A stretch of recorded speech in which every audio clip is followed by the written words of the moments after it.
Hi, my name is Joseph Muhammad Ali, and today I'll be talking about experiment number 11, the determination of molar solubility. The objective of this experiment was to perform a titration in order to determine the molar solubility and the solubility product constant, or KSP, of a slightly soluble salt, calcium hydroxide, CaOH2. Before we get started, I would like to discuss some background knowledge that is useful in this experiment. The common ion effect, which is an application of Le Chatelier's principle, is the increasing of the concentration of a substance that will shift the equilibrium to the product side. We have seen this with the equations in this experiment. For example, the calcium hydroxide solid and which produces the calcium 2+ aqueous and the 2 hydroxide ions aqueous. Another topic is saturated versus supersaturated. A supersaturated solution contains more solute at a given temperature than is needed to form a saturated solution. And this is useful with the solubility product, which I'll talk about next. The solubility product is a value or constant which you get when the solution is saturated. If there is any solid present, you cannot dissolve any more solid than there is in a saturated solution. Note that in the absence of a solid, a few substances produce unstable supersaturated solutions. In this experiment, we solve for the solubility product, or KSP. And to solve for the KSP, it is necessary to take the molarities or concentrations of the products, for example, the calcium and the hydroxide in this experiment, and multiply them together. If there are any coefficients in front of the product, you must raise that product to the coefficient, i.e. make it the exponent for the product. This KSP represents the maximum extent that a solid can be dissolved in a solution. An example of trying to find the product constant expression would be magnesium fluoride. So this question wants you to find the solubility product constant expression for magnesium fluoride.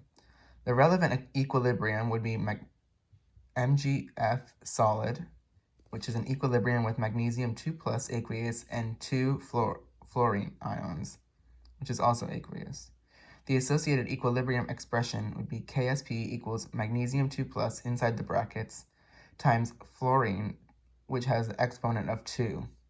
This is an example of how to find the solubility product. In our experiment, we were given the volume saturated calcium hydroxide solution, which was 25 milliliters, which we converted to 0.025 liters, and we were given the concentration of standardized hydrochloric acid solution in moles per liter, or molarity, which was 0.05 molar. So I replicated the experiment. Moles of hydrochloric acid added was the 0.018 liters of hydrochloric acid times the 0.05 moles of hydrochloric acid divided by the 1 liter of hydrochloric acid gave us our 5.4 times 10 to the negative 4 moles of hydrochloric acid. Once we had the moles of this, we could find the moles of hydroxide ion that was saturated in the solution. So we took the 5.4 times 10 to the negative 4 moles of hydrochloric acid, halved it, and that gave us 2.7 times 10 to the negative 4 moles of hydroxide ion. The OH equilibrium in moles per liter, we took the 2.7 times 10 to the negative 4 moles of hydroxide ion, divided that by the 0.025 liters of saturated calcium hydroxide solution, and that gave us 0.0108 molar hydroxide. Next, we found the calcium equilibrium in moles per liter. We halved the 0.0108 molar, and that gave us 0.0054 molar of calcium 2+. Next, we found the molar solubility of calcium hydroxide in moles per liter. We just took this value again, halved it, and that gave us a 0.0054 molar of calcium hydroxide. Finally, we found the KSP of the calcium hydroxide.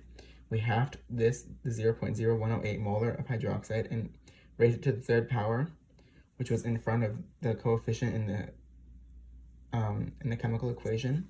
And this gave us a 6.29 times 10 to the negative 7. The averages, since they were the same for all trials, we just skipped.